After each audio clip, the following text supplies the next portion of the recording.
Our editor has been given free rein, as they always do with driver ratings, to do something crazy with the intro. So let's get into it. Our Bahrain Grand Prix F1 driver ratings.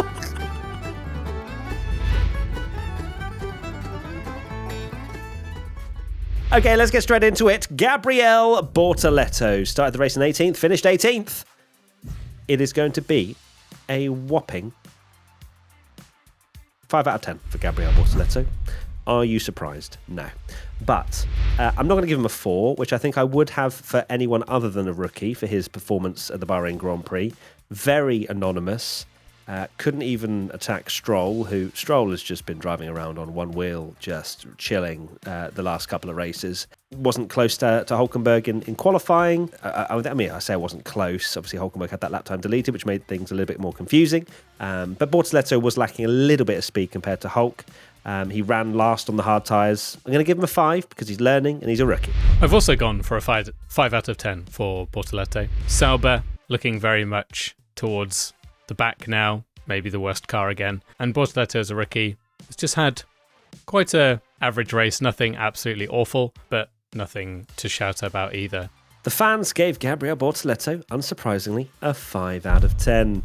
Nico Hulkenberg started the race in 16th, finished the race in DSQ, but was P13 over the line. I have gone for a 6 out of 10 for Nico Hulkenberg. Hulkenberg. He's changed that on the fly. I felt that one. Felt that one in my bones. No, I haven't actually. You just see my... No. Did you just not read the number? No, I was thinking about changing it. No, 6 out of 10. Yeah, I think 13th, of course, where he was before the DSQ, is actually pretty decent result for a Sauber. But the reason it's not a 7 for me, because, again, we say this every single time, but not going to downgrade for a driver's performance based on a slightly worn skid block, because that's not going to, change his ability. I don't think he got 13th on the road because of his skid block. He didn't get 13th on the road anyway. He got 15th on the road and then gained from 2 penalties in front of him. True, but yes, I think his start was poor again, unfortunately, for Nico Hulkenberg. Lost places and dropped straight to the back after an all-right qualifying. I've gone for a 6 out of 10. It's so sad to see this man driving around in this car, and I really hope for his sake the investment of going into Sauber, the investment of his time, and waiting for 2026, and the change of that team will pay some kind of dividends for him. But yeah, 13th after a couple of drivers had penalties looks pretty good on the score sheet until he got disqualified. But I'm not going to take anything away from the fact that he had, the technical infringement with his skid block. So yeah, it's a 6 out of 10 from me, and the fans, they gave him a 5. Alex Albon started the race in 15th, finished 12th. I am going to lock in a 6 out of 10 for Alex Albon. He was, as he said himself after the race, running in a net P8 until the safety car decided to ruin some drivers' races, one of them being his.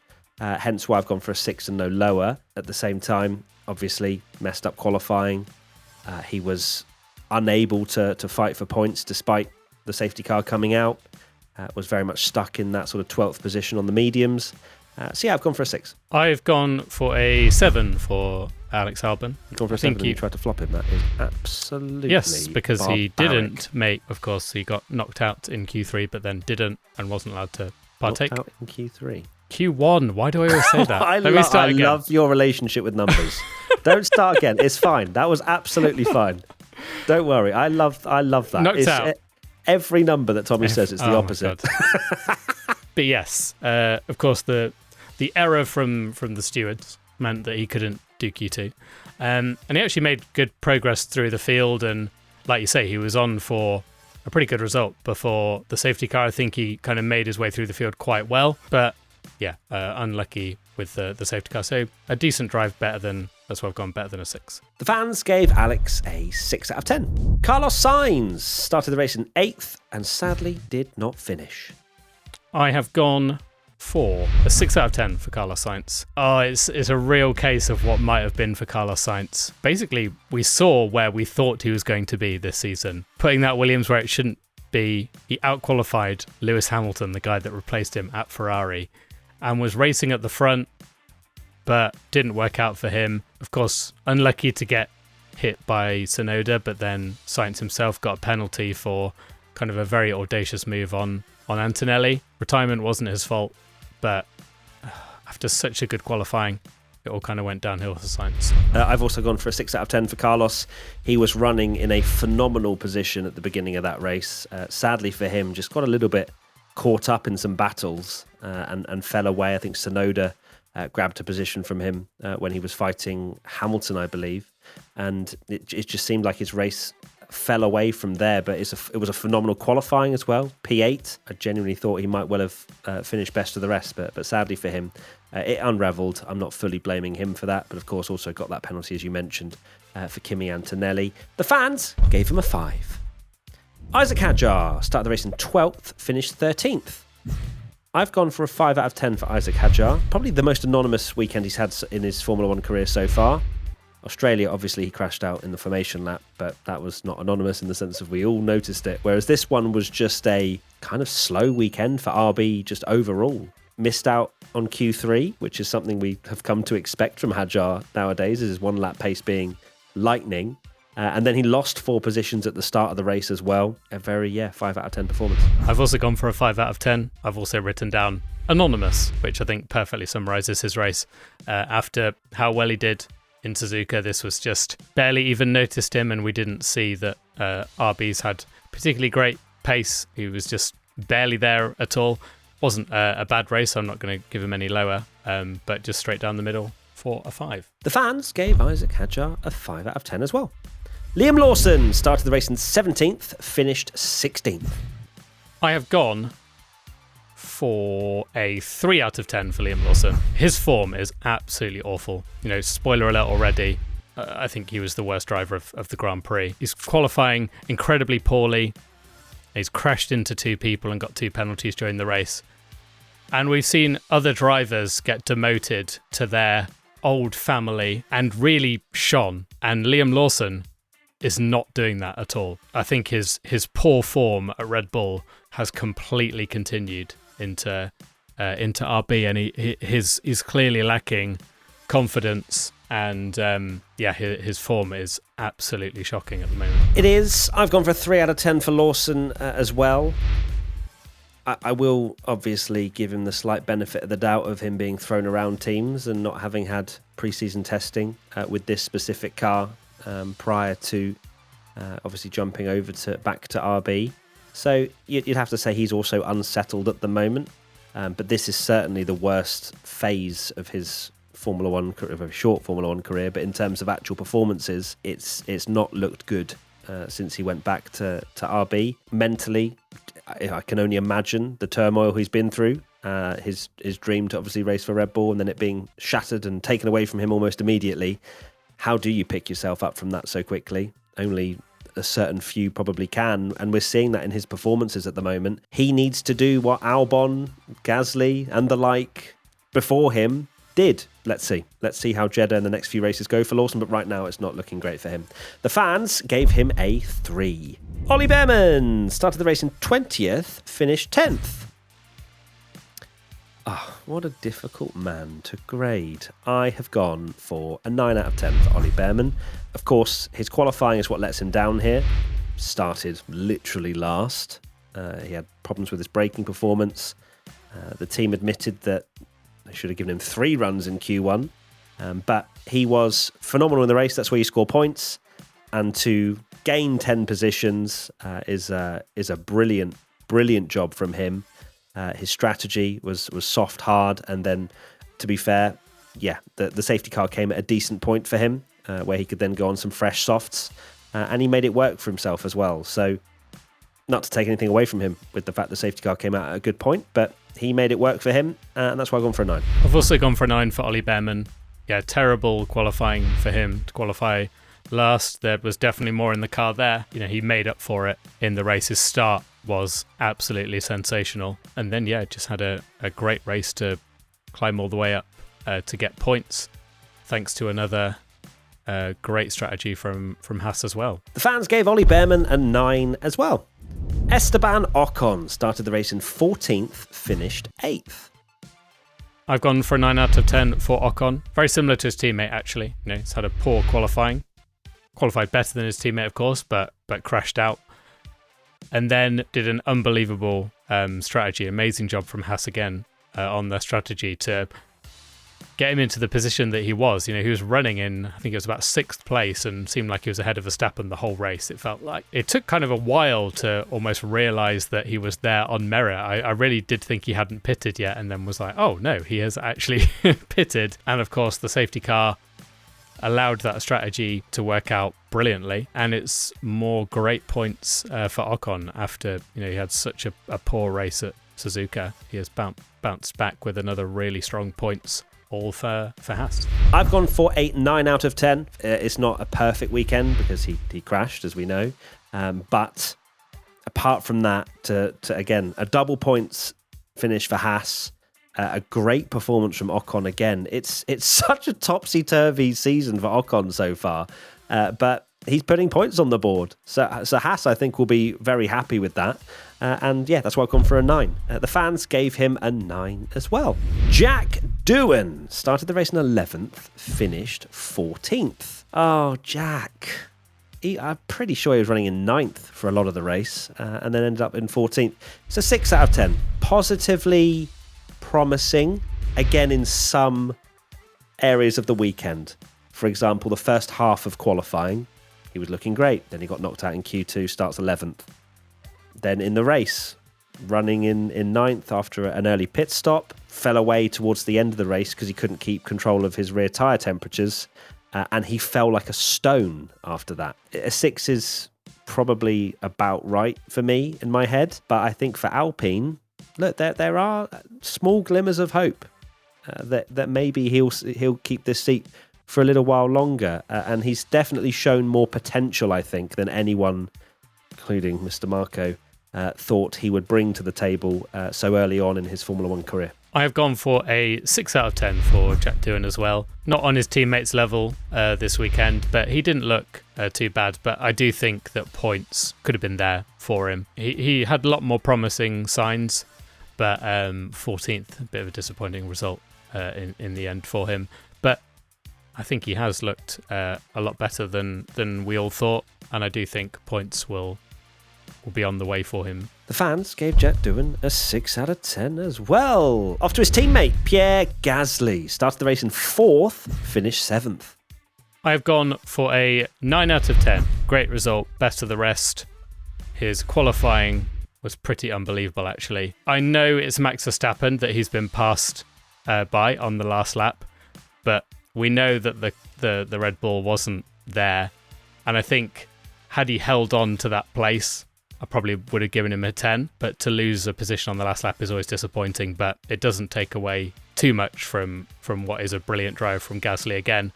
And this is what we thought would happen at the start of the season with Alpine, that and what we saw at the back end of last year, that he could put the car best of the rest and challenge in Q3. It's a whopping 10 out of 10 from me for Pierre Gasly. It was a brilliant weekend from him. A car that has not scored a singular point coming into Bahrain, and he whacks it. Whacks it? I prefer whops. Whops it straight to 5th on the grid, and then takes advantage of a little grid penalty as well. I think he drove phenomenally well. There is clear signs that this car does have windows of pace that it can deliver, and with Gasly, that we know is brilliant and has been brilliant in the midfield for many years. It's great to see that he's got those signs of maybe coming back to the form. So 10 out of 10 from me. The fans gave him a 9. Lance Stroll started the race in 19th, finished 17th. Ooh, you know what? It's a 4 out of 10, which is a decently high grade for Lance Stroll, considering what happened in Japan. I know that people love to give him 2s and 3s and 0s in our fan rating poll, but I'm going to give him a 4 because that Aston Martin is absolutely diabolical. And we've seen that with Fernando Alonso. And Lance wasn't absolutely horrific that I'm going to slander him too much here. So, gone for a 4. I've also gone for a 4 for Lance Stroll. We're kind of seeing the old Lance Stroll again, really, who performs abysmally in qualifying, which has always been one of his weaker points. And I know the Aston Martin isn't there, but should he be 19th on the grid? I'm not sure. It's not looking good, is it? Hopefully they'll be able to turn this around in 2026, but... it's almost like they want more wind tunnel time. Yeah, it's almost like they genuinely don't care about this year at all. And Adrian's like, finish 10th in the championship, please. Stroll, why are you They're running on like 10 10% engine mode to make sure they get no points. Come on. 4 races in, you did not expect Lance Stroll to be having those 10 points. Adrian's like, what are you doing? Calm down. I thought Lance wouldn't score any points. What's going on? But yes, Lance Stroll gets a 3 out of 10 from you wonderful people. Fernando Alonso started the race in 13th, finished 15th. I've gone for a 6 out of 10. The same as we kind of saw last year when the Aston Martin was terrible. Alonso puts it higher than it should be, which is very depressing to think higher than it should be is 13th. But obviously that's quite a way ahead of his teammate, and then can't really do anything with it in the race. And yeah, the Aston Martin is looking awful. Okay, I've gone for a 5 out of 10 for Alonso. I don't think it's anything particularly special this weekend from him. I know that you've given him a 6 just purely because of the qualifying start, but from the race, he was about as anonymous as Stroll was, so I'll give him a little nudge up to a 5, but it's shocking. He's basically just having like a year-long holiday this year where he drives a fast car for fun. You don't really need to try because the car is terrible and it will be the whole year. There's literally no point in upgrading it, and I'm sure Adrian Newey's probably promising Fernando Alonso the world from 2026 onwards, so we shall see. The fans gave Alonso a 5 as well. Kimi Antonelli started the race in 5th, finished 11th. Oh, this is a difficult grading, but I'm going to go for a 7 out of 10 for Kimi Antonelli. I know he didn't score any points. I've got to question why on earth Mercedes gambled to put him on soft tyres with over 30 laps to go. I don't know how he was planning to get to the end. Russell said it was a stretch when the safety car came out, and Antonelli had been on those tyres. Let me have a look. I've got the graphic right here. He was on those tyres from lap 27, and Russell went on lap 32. So that's an extra 5 laps, and then he changed the tyres anyway, so that screwed him again. With a bizarre strategy from Mercedes, in my opinion. But the reason I've gone for a 7 is because I've seen some really good, promising attributes that Kimi Antonelli's been showing. The moves that he was making. You don't see that from all the drivers out there. The down the inside on Sainz was brilliant to watch. And it's great to see the confidence there. I just feel as though the strategy really didn't fall into his hands, and the safety car as well. But I feel like I need to give him his props. So that's why I've gone for a 7. I have gone for a 6 out of 10 for Kimi Antonelli. Qualified 5th. Well, actually, it was 4th. He did. That's unbelievable. You're not going to give him a 7. Well, he finished 11th. He finished 30 seconds 11th. Behind George. I think it was... Can we talk about the fact that he was pitted into... I can't believe you're the one trying to convince me of 7. He was pitted into the pack by Mercedes. True. I do think the strategy was terrible, and maybe that's what I'm... I feel like he struggled a lot on his tyres, but I did love his moves, but is that enough to push it to a 7? I mean, you're convincing me, and I don't need to kind of have a second chance to say... He's a rookie, to say qualified 7, 4th, got a penalty because of Mercedes. He then was screwed over a little bit by Mercedes, I would The strategy, argue. actually, yeah. Why they put him on softs with 30 laps to go is just That's insane what I just to me. said. I thought you were giving him a 10. No, give him a 10. No, maybe I was just a little disappointed because he's had such a strong start to the season. But yeah, I do think you've got to consider the strategy as well, actually. So yeah, I'll go for a 7 for Antonelli. His moves were very good indeed. I'm glad we got to see the kind of side to him that I've wanted to see all year, where he's putting in daring moves. He did a switch back on Max Verstappen. Like, how many times do you see a driver, never mind a rookie, put a move on Max so easily? I know the car wasn't there for Max. The more I'm thinking it is a 7 and wasn't his fault. And I have to judge qualifying as well, where he was great. Wow. So we've swapped bodies back, for a moment there. Kimi Antonelli, 7. Okay. The fans gave Kimi a 7 as well. George Russell started the race in 3rd, finished 2nd. I have gone for a 10 out of 10. He was absolutely brilliant. George's had a great start to the season, no doubt. But maybe the only thing you can say is that he's maybe not over-delivered what his car can do. He's just kind of... Because I think the Mercedes is probably second best, and George is just bagging podiums. The fact that he put that great qualifying lap in, should have started P2 without the Mercedes mistake, and then he has beaten a McLaren, which is no mean feat because, the McLaren should be finishing 1-2 by a mile. And, George did a brilliant job even when his car was basically falling apart at the end. And the fact that he also, just another thing, he managed to take the soft tyres and look very strong on them all the way to the end when he himself said it was quite audacious, of course. Really good performance. It's a 10 out of 10 from me as well for George. The easiest 10 that I've probably had to give this entire season, not just purely because of his P2, but the fact that he had brake-by-wire problems. He had his brake pedal going long, going short, constantly changing lap by lap, and that's something that is not easy in any world to have to deal with, especially around a track like Bahrain. And he had Lando all over the back of him in those last few laps. So it's a brilliant performance from George, and he absolutely is an outside shot for the championship. It is a long shot for sure, but he's constantly there, and he's ready to pounce on any mistakes from the McLarens. Lando having a poor qualifying. George has ended up beating him in the race. That shouldn't be possible in that Mercedes compared to what we've seen with the McLaren. If Mercedes can bring an upgrade or two to push them a little bit closer to McLaren, then my goodness me, it will be game on. So, 10 out of 10 from me, and the fans gave him a 10 as well. Yuki Tsunoda started the race in 10th, finished 9th.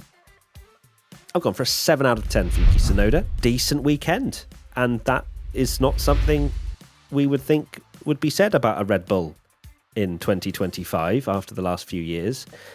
But it's true. Verstappen struggled immensely with that car. And I'm not saying Yuki was on Max's pace, because he wasn't. But he scored points.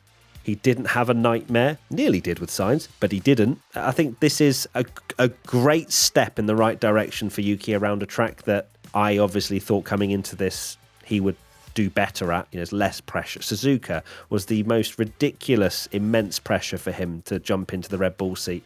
This one, as he said himself, I think it was a quieter weekend. He can just kind of settle into it. And I think we saw that. I've also gone for a 7 out of 10 for Yuki Tsunoda. I think a very respectable race from him. The Sainz contact, I think, downgrades him a bit.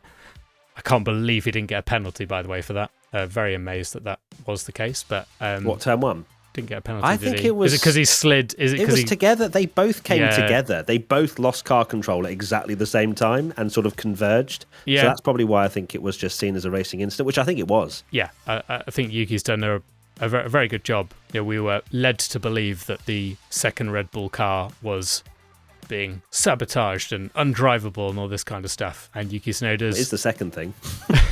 Yeah. On another day, he could have done even better as well. So very positive signs for Yuki, I think. I like the way he did that. We just spoke about signs and then he said positive signs. Love that. Honestly, Tommy is a wordsmith. It's crazy. The fans gave Yuki a 7 as well. Max Verstappen started the race in 7th, finished 6th.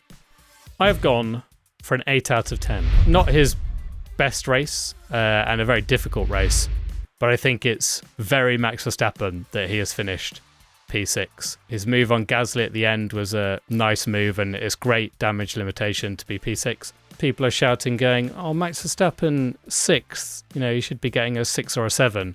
But this car, you can't be judging it on the car that we saw last year, or even the end of last year. Or the car we literally saw last race. Oh, exactly. There's the way I'm looking at it is, has Max Verstappen been beaten by anyone in that race that shouldn't have beaten him?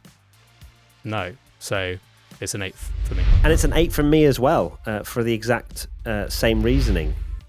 You have to take into account what we saw from Max and his car. Max is the best driver on the grid.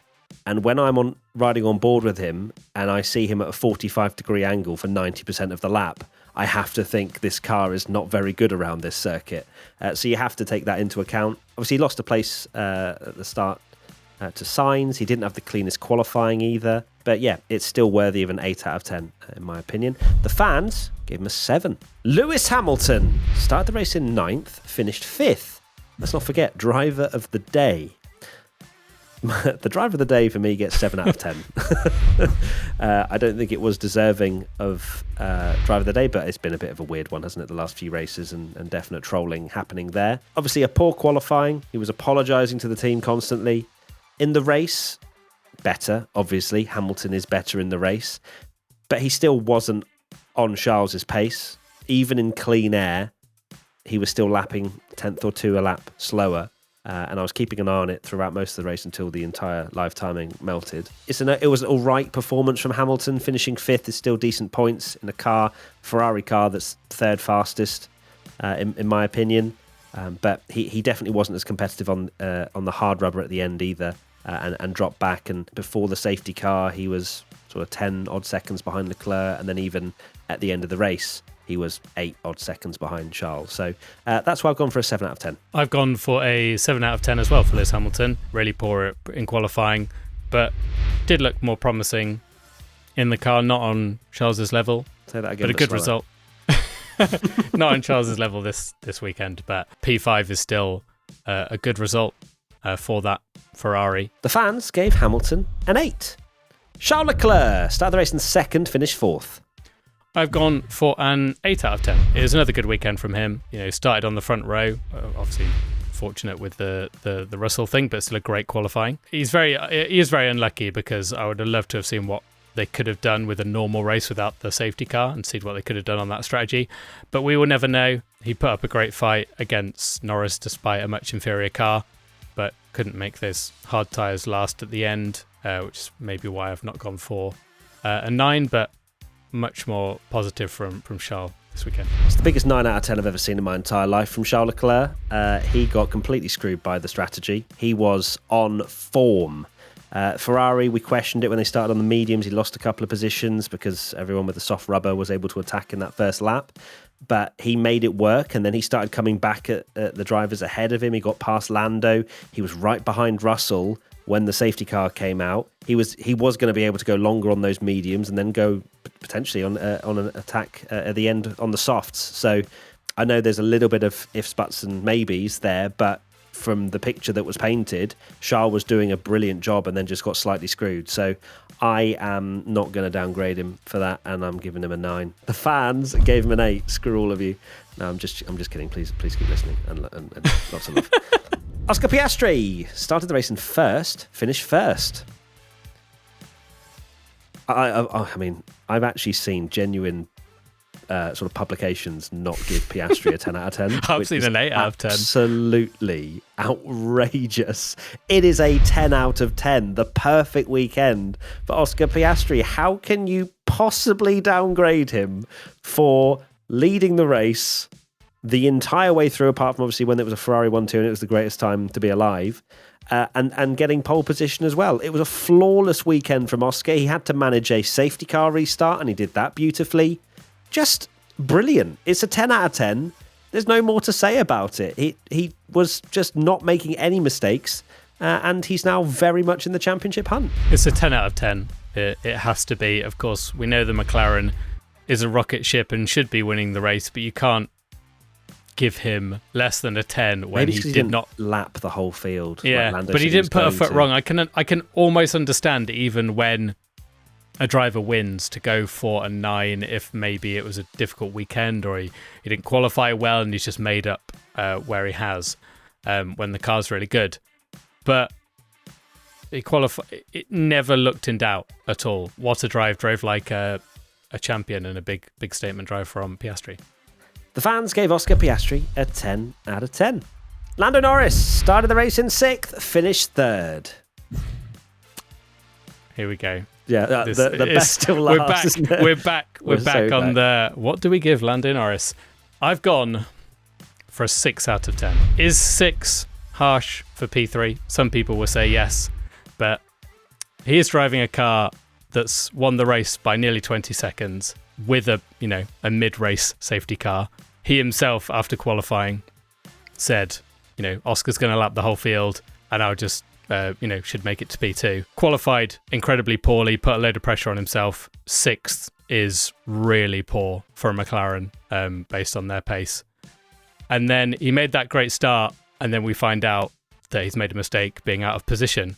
But even from there, P2 should have been so easy that the 5-second penalty didn't really do much because he had the pace on the people that were around him.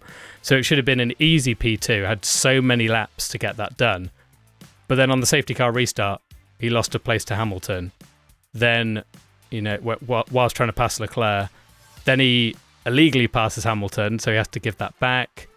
He takes ages passing Leclerc when he shouldn't really have done. He locked up a few times, couldn't get past Russell when Russell's car was falling apart. And he himself knows it's a poor weekend. And the reason I've gone for a 6 is when I look back at the end of these driver ratings and think where like Lando appears in the table on drives, I can't put him higher than certain people that I've given a 7 because I know it's P3, but you just have to grade him like, for me anyway, and it's just my opinion and we're all allowed it, some people give him higher, you have to grade it like he is driving like last year's Red Bull because that is how good that car is now. Okay, I have also gone for a 6 out of 10. I was deliberating between a 6 and a 7, but yeah, it was by his own admission a messy weekend. You've kind of pointed out a lot of the things that went on.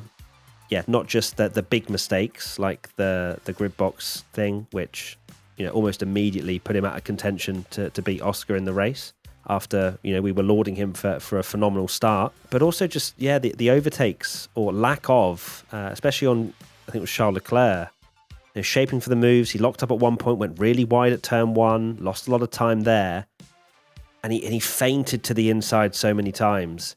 But it's just kind of, it's giving me a little bit of the impression that he doesn't have the confidence to just send one, which is going to be really important for him if he does struggle in qualifying like we saw here. He has to be able to make it up like we see Max Verstappen do sometimes when he's had a poor qualifying, or to be fair, not a poor qualifying, when he's had a grid penalty, we've seen him come through and make decisive moves. We even saw Kimi Antonelli do a move that and this was literally on Charles Leclerc, Lando, and I was like, just send one on Charles. Like, if I'm just thinking about how Lando's going to get through on Charles, it's sending one to the inside and just claiming that apex. And a driver like Charles Leclerc is not Max Verstappen, and it's not, I don't know if he's been scarred by Max with overtakes. Like, Charles not going to punt him off the road, is he, when trying to go for the move? So I am surprised, he didn't just dive bomb Charles. Should have been quite easy, I think. Yeah, so that was a little bit frustrating to watch, but then also not, because obviously I want Charles to get a podium. And then, going off the track, and when he passed Hamilton, which was close, but again, that should be deemed as a small mistake because he then had to give the position back. So yeah, it was a scruffy weekend from Lando. For his saving graces, finishing 3rd is not the end of the world. He's still leading the world championship, but he needs to just figure out qualifying. If he's on the front row of the grid, I don't think he'll have half of these problems, and we will see the Lando of old where he starts winning races again. The fans gave Lando Norris a 7. And that is it. Who is our P1, Tom Bellingham? My P1 is George Russell. It has to be, mainly because he's the only one I've given a 10 to. So George Russell gets... You give him 3 10s. Oh, no, that is a lie. I just scrolled really quickly, and that's so true because I give Piastri and Gasly as well. My eyes aren't working right now. But yes, it's still going to be George Russell because his car was turning off. He had no dash. He had no brake-by-wire. He had... nothing left, Ian Beale style. That's a niche reference. And then, he still managed to finish P2. So George Russell's my P1. Oh, it's easily George Russell. I know Piastri put in that statement drive and led from the front and kind of really put like a marker down on his championship ambitions. But George Russell was the star of the show for me. And that is it. Thank you, everybody, for tuning in and watching and listening to these F1 driver ratings. We know with these kind of ones, there will be discussion, and I look forward to reading your wonderfully crafted comments. Thank you, everybody. We'll see you soon. Lots of love. Take care. Adios. Bye. Bye.